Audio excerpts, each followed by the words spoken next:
শুভ সন্ধ্যা বন্ধুরা।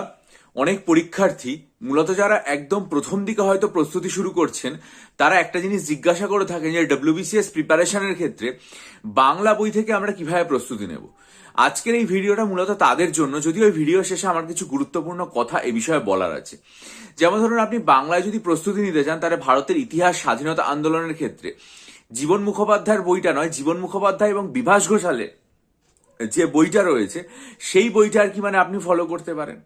সেই বইটা ফলো করার পাশাপাশি আপনি আর কি চক্রবর্তী কয়েল হাজরার ইতিহাস পড়তে পারেন, প্রভাদাংশু মাইতির যে বইটা রয়েছে সেটা পড়তে পারেন, বা রাজু শেঠের যে বই রয়েছে সেটা অনুসরণ করতে পারেন। এছাড়াও বাংলায় অমলেশ ত্রিপাঠী, বরুণ দে এবং বিপান চন্দ্রের একটা বই আছে ভারতের স্বাধীনতা আন্দোলনের ওপর, সেই বইটাও আপনি অনুসরণ করতে পারেন। যদি আপনি মনে করেন ভূগোল পড়বেন, সে বিষয়ে আপনি অলোক পালের পশ্চিমবঙ্গের ভূগোল পড়তে পারেন, ঘোষ মিশ্র বা বসু মৌলিকের বই পড়তে পারেন ভারতবর্ষের ভূগোলের জন্য। এছাড়াও আপনি কার্তিক চন্দ্র মণ্ডল যেটা রয়েছে সেটারও আর কি ভারতের ভূগোলটা পড়তে পারেন। এরপরে যদি আমরা সংবিধান দেখি, তাহলে সংবিধানের ক্ষেত্রে আমার মনে হয় যে নিমাই প্রামাণিকের বইটা অত্যন্ত গুরুত্বপূর্ণ বই, এটা পড়া যেতে পারে। অর্থনীতির ক্ষেত্রে তোজামেল হোসেনের যে বইটা রয়েছে সেটা অনুসরণ করা যেতে পারে। ভৌত বিজ্ঞানের ক্ষেত্রে সুখেন্দু মাইতি বা মুখোপাধ্যায় গঙ্গোপাধ্যায়ের বই ফলো করা যেতে পারে। বায়োলজি বা জীবন বিজ্ঞানের ক্ষেত্রে চৌধুরী ভট্টাচার্য সাঁতরার বইটা খুব ভালো। আর ম্যাগাজিন আমি আগেই একটা ভিডিওতে বলেছিলাম প্রতিযোগিতা পরিপ্রেক্ষিত বা অ্যাচিভার্স ম্যাগাজিন পড়া যায়। কিন্তু যেটা ব্যাপার সেটা হচ্ছে বর্তমানে আমাদের সিলেবাস যে পর্যায়ে পৌঁছিয়েছে, সিলেবাস বলছি, পরীক্ষার প্রশ্নপত্রের যে লেভেলে পৌঁছিয়েছে, তাতে প্রশ্ন হয়তো বাংলায় হয়, কিন্তু আমাদের বাংলা বইতে এত পর্যন্ত প্রয়োজনীয় তথ্য থাকে না যেখানে আমরা শুধুমাত্র বাংলা বই পড়ে গেলে এটা সুনিশ্চিত হতে পারবো যে আমরা সমস্ত প্রশ্নের উত্তর করতে পারবো।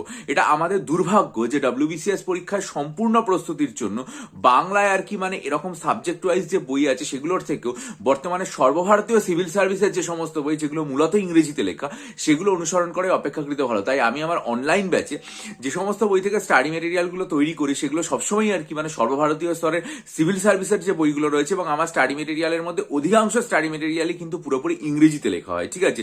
সেগুলো যখন আর কি ব্যাচ আমি ঘোষণা করবো আমার চ্যানেলে, তখন তো সেই সমস্ত বইপত্র সম্পর্কে বলবো এবং স্টাডি মেটেরিয়ালগুলো নিয়েও আলোচনা করবো। সেগুলো সম্পর্কে জানতে অবশ্যই আমার চ্যানেলটা সাবস্ক্রাইব করে রাখবেন এবং চ্যানেলের দিকে নজর রাখবেন। কিন্তু আপনাদের আমি একটা কথা বলছি যে আপনারা প্রাথমিকভাবে বাংলায় পড়াটা অবশ্যই শুরু করতে পারেন। ক্র্যাক ডব্লিউবিসিএসটা ভালো বই, সেটা আর কি পড়তে পারেন, সেটাও যথেষ্ট ভালো। কিন্তু একটা জিনিস আমি স্পষ্টভাবে বলতে চাই যে আপনারা কিন্তু শেষ পর্যন্ত আপনাদেরকে সর্বভারতীয় স্তরে যে সমস্ত টেক্সট বইগুলো রয়েছে সেগুলো পড়া উচিত। সেগুলো পড়লেই আপনি দৃঢ় প্রতিজ্ঞ হতে পারবেন ডব্লিউবিসিএস প্রস্তুতিতে সফল হওয়ার ব্যাপারে। এবং এই সাফল্যের জন্য আমার কাছ থেকে ডব্লিউবিসিএস এর 48টা মক টেস্ট যদি নিতে চান, অথবা ডব্লিউবিএসএসসির জন্য 12টা mock test optional psychology study material নিতে চাইলে আমার সাথে ইমেলের মাধ্যমে যোগাযোগ করুন। ভালো থাকবেন।